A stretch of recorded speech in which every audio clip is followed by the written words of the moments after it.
If one of the many apocalyptic scenarios come true and humanity is wiped out completely, a black box will tell whoever comes after us about what has led to that scary day. The 33-foot-long vault in a remote part of Western Tasmania is supposed to document all the mistakes humanity has made that led to an apocalypse. The artists, architects, and researchers behind the Earth's black box hope that the art installation made of thick, reinforced steel will withstand fire, water, and any other natural disasters, except probably for total planetary destruction. Just like the black box you can find in planes, this time capsule is supposed to help the next civilization do better and avoid the probable sad and tragic fate of our humanity. The project is fully non-commercial and has an important message. The box will be full of storage drives and have access to the internet. Solar panels on the roof will power it, and batteries will take care of backup power storage. Whenever the sun's out, the black box will be updating itself with new scientific data. A special algorithm will sort it only to save the information relevant to the project. It will be measurements of land and sea temperatures, ocean acidification, species extinction, land use changes, as well as data on human population and energy consumption. The second type of data for the box will be newspaper headlines, social media posts, and news from the key global events focusing on the environment. The creators of the box decided to encode and store data for it in several formats, including binary code. The instructions on how to retrieve all that priceless knowledge would be etched into the outside of the box. Some of the big brains involved in the project are afraid that this could inspire some curious bad guys to break into the box long before it's time to do it.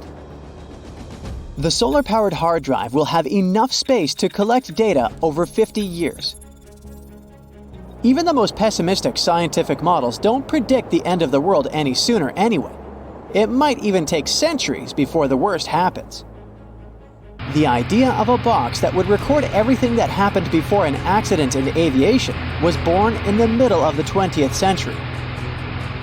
Back then, the world's first jetliner, de Havilland's Comet, crashed 7 times over 2 years, taking the lives of 110 people. The Department of Civil Aviation in Australia wanted to find the possible cause of all these crashes. One of these experts was Dr. David Warren, a chemist specializing in aviation fuels. He realized that there was simply not enough data to make any conclusions. There was no one to tell what had really happened before the crash. He remembered seeing a dictaphone that recorded sound on steel wire at a trade fair.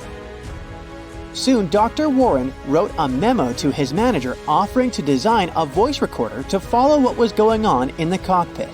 It would also record flight data and be stored in a crash-proof container. Flying wasn't a huge thing in Australia back then, so the manager didn't appreciate the idea. Dr. Warren then started working on a prototype in his own garage. He showed the ready device to the secretary of the British Air Registration Board when he was in Australia.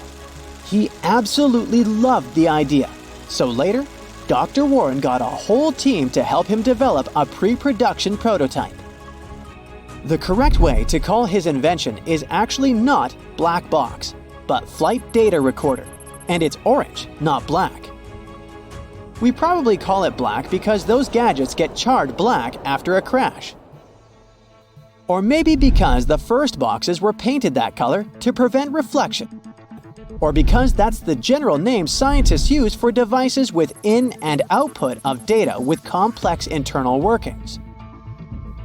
So, the flight data recorder consists of 2 parts: the data recorder and the cockpit voice recorder.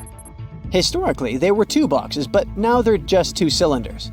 The data recorder keeps track of such important flight data as engine exhaust, temperature, fuel flow, aircraft velocity, altitude, and rate of descent. The second part records sound in the cockpit to analyze communication with air traffic control in case of an accident.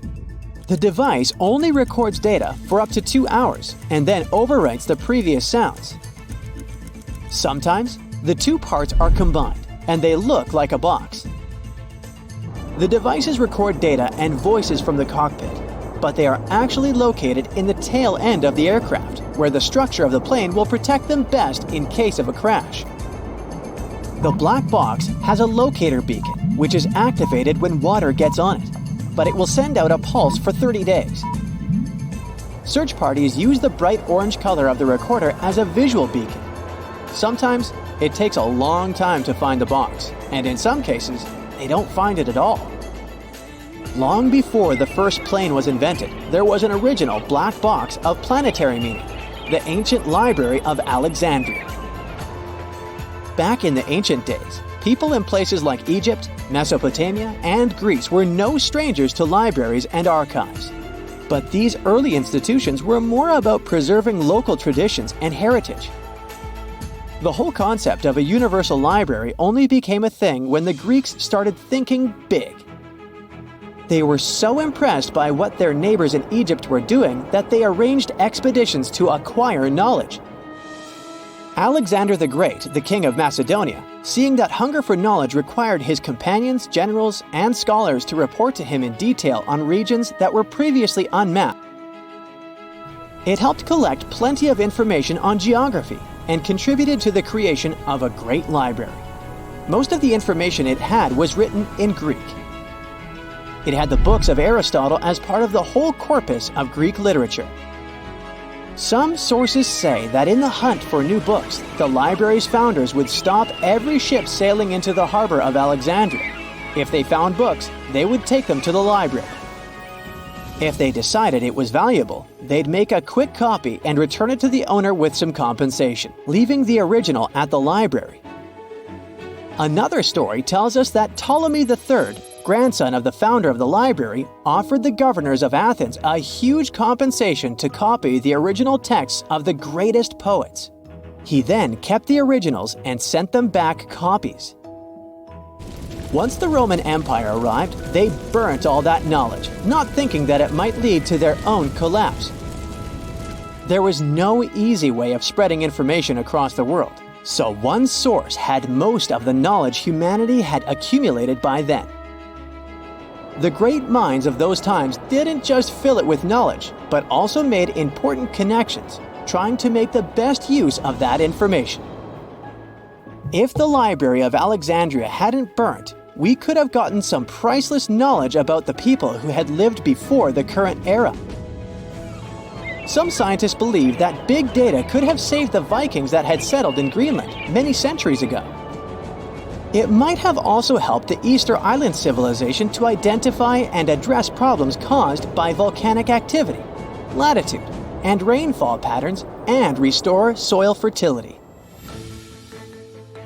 They say that a typical person living today is exposed to as much data in one day as someone in the 15th century would learn in their entire lifetime. And there's a theory that every papyrus scroll on the whole Library of Alexandria could probably fit onto an ordinary flash drive you have in your pocket. There's so much big data generated every day that it might do us more harm than good because of a huge information overload. We're moving towards a global civilization, so if all that knowledge disappears, we lose not one empire, but the entire world. That's it for today. So hey, if you pacified your curiosity, then give the video a like and share it with your friends. Or if you want more, just click on these videos and stay on the bright side.